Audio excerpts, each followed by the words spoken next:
Welcome back to Locked On Buffs. Appreciate you guys for tuning in every single day, making me your first listen of the day. I'm Kevin Borba. He's Jordan Dominic. We just talked about Colorado's lack of killer instinct. We're going to be talking about Kaden Salter, the quarterback. Is he at fault for Colorado's struggles, or is he sort of a microcosm in a bigger problem? And then eventually we'll talk about TCU, which this is who Colorado plays this weekend. Jordan, I mean, we just talked about it. One of your leaders, preferably for most teams, is going to be your quarterback, right? And I think Kaden Salter has leadership qualities. I think he could lead by example, and I think he's a good player. I also think there's times where he's doing too much. I think there's times where he's not making the right read, and I think he's just not comfortable. Is he at fault for Colorado's struggles, like a lot of people are saying, or is he sort of someone who's struggling, who's getting a lot of the blame? I wouldn't necessarily say that he's at fault. At the end Mhm. of the day, the game is a team game. Right. Kaden Salter has been the reason for a lot of points that have been put up on the board, Mhm. and you can't fault him for doing what he believes is best. That being said, there are a lot of plays that he has made mistakes on, and he's been, you know, quick to react, quick to trying to get out of the pocket instead of sitting there and truly playing as a quarterback. It showed against BYU when he would try to run and they had a QB spy on him, and the QB spy won more times than not this game.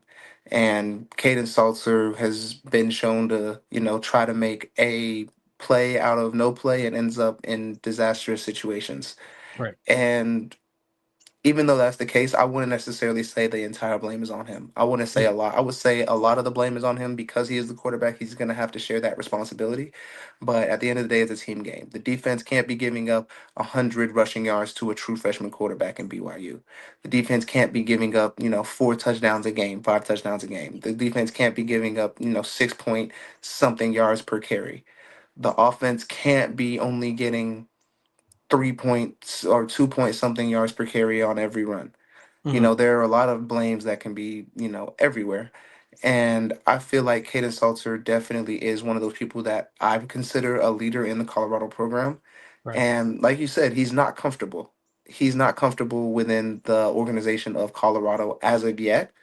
Mhm. And we heard that when we were talking about the press conference with him, and he was stating that it didn't feel good to be benched and everything like that.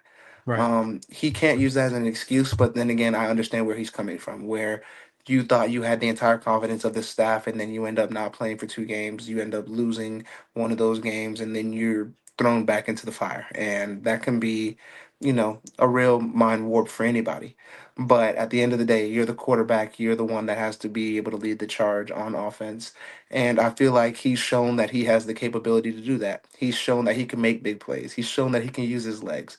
Now Mhm. he has to understand that, hey, it's a deeper game than just being able to run the ball. This isn't a group of five team now. This is a power four. Yeah. And we know that there is a distinct difference when it comes to playing in the group of five versus playing in the power four. Exactly. Yeah. Um, there is a lot that goes into it, and he has to understand. He has to get more into his playbook. He has to understand defenses. He has to understand, look, I'm a running quarterback. A lot of people are going to now set a spy on me so that I can't get outside the pocket. I have to be able to sit in that pocket and make throws and deliver them. If they have one or two spies on me, there's one or two less people in coverage that they have. Somebody's got to be open. He has to be able to make the open plays and open throws. He has Yeah. to be able, and then again, the offensive coordinator has to open up the playbook for him. He has to be able to have the running backs go. I feel like when they were in BYU, and we were talking about this earlier, the Wildcat with Draylon, Mhm. that was a great play call. Granted, it became stalemated at the end of the game when they tried it again, but it was the same play over and over. But I feel like that creativity, when it comes out, when they do something that's unexpected, that also helps Caden Salter out in the long run as well. So it's really just a team effort when it comes to making Caden Salter, a true leader. Kaden has to get more confident. The offense has to get more confidence in the run game, and the defense just has to step up as a defense. They Right. show that they have flashes where they can get TFLs, they can get sacks, they can put pressure, they can stop they can stop wide receivers from making plays. Mhm. But at the end of the day, it circles back to the killer instinct thing. You can't have a leader without a killer instinct, and you can't have killer instinct without somebody to spark that killer instinct in you. So it really Yeah. goes hand in hand. Yeah. So I feel like once Kaden truly steps into that role and decides, hey, I'm the guy that's going to take us this far. I'm the guy that's going to go out here and make this. And he truly becomes confident in what he can do at Colorado and Yeah. understands himself within the playbook and understands the scheme of the offense. I feel like they're going to thrive. Yeah. I think it's, and to answer my own question, I don't think it's his fault, right? I think there's a lot of things going wrong. I do think, like you touched on, I don't think the offense is always called aggressive enough. I think they sort of revert back to old habits, and like they on one drive, we talked about this earlier. Draylon Miller had, I think, 3 carries on that drive, and it resulted in a touchdown. It was a 4-play drive. 3 of them were Draylon Miller running the ball, touchdown. He had 8 carries total in the game. So majority of his almost half of his carries came on one drive, and then we sort of went away from it. And it's like we found something that works, and then we go away from it. That doesn't make sense to me. You have playmakers like Sincere Brown, who's 6'5", but the other day when they were playing against Wyoming, got clocked at like 22 miles per hour. Right? Get that cat in open space. Let him make plays. Let him run after the catch, and like figure out a way for him to touch the ball. He should not be getting his first touch with in the fourth quarter with like a few minutes remaining, right?